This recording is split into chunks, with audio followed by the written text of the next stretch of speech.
Tired of juggling integrations you no longer need? Today, we'll show you how to smoothly disconnect Kvcore from Apination, giving you back control over your data flow. First, head over to the Apination dashboard and log into your account using your credentials. This is where all the magic and the disconnections happen. Once you're in, locate the Integrations tab, usually found on the left-hand navigation menu or at the top of the screen. Click on it.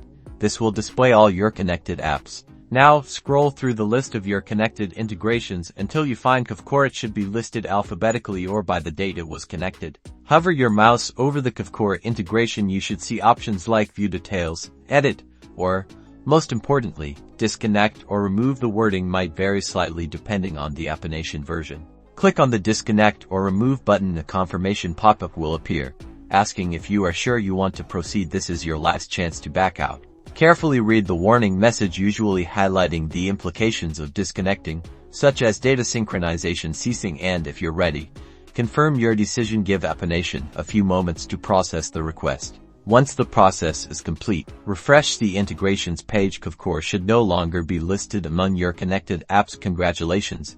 You have successfully disconnected Kvcore from Apination.